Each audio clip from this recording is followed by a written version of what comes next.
Eric Abram here, and welcome to another video. In today's video, we're going to be talking about should you work for free or should you not work for free? So with this particular topic, there's been a lot of discussion around like should you do it, should you not do it, or things like that. I'm going to go ahead and say like it depends. So if you do want to work for free, I would say think about this in a more like a strategic way. So let's say you have a friend who's wants to create an application, whatever, and they need a designer to work on that.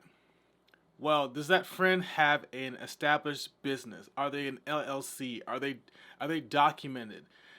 I would say I would not work for that friend because I wouldn't be able to actually put it on my resume. I wouldn't actually be able to put it on like LinkedIn or anything like that. So what I'm saying is, if you do want to work for free, actually like talk to somebody who actually has like a real business. It could be an LLC. It could be. It just doesn't have to be like, well established or anything like that. But long as it's like a legal business, right?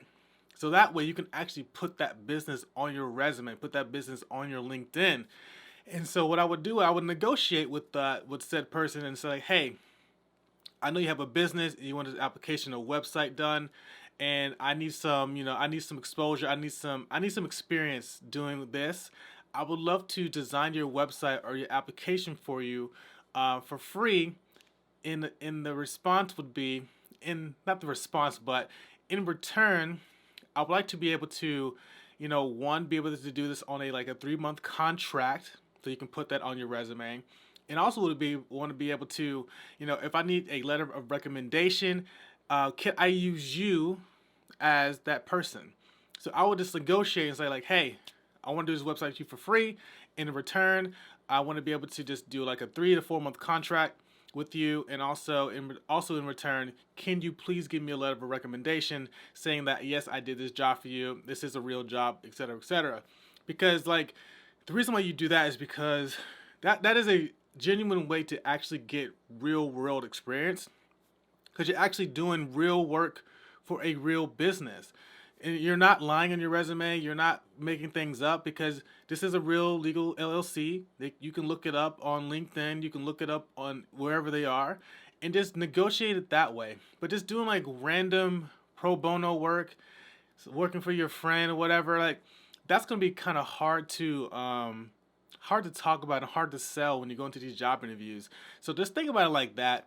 And so that's sort of like a way that I would approach it if I was trying to get like real world experience and really try to understand how I can leverage, the people around me, the people who actually have businesses to help me, get that real world experience I can put it actually on my resume and also in my portfolio.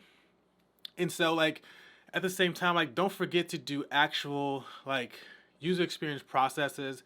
If you're going to be doing like an application design, a website or whatever, make sure you do these actual core UX processes where you're like your defining stage, your discovery, you're doing your research, you're doing your wireframes, your high fidelities, and you're actually testing these things with people. You don't have to test with like a million people, but like 5 people that you think would actually use this particular product. So you can actually create a survey. That could be a part of your user experience process. You create a survey, put the survey out, get some respondents, test, ideate, and those are real things that you actually did for a real company, but it was for free. But it helps you in the end.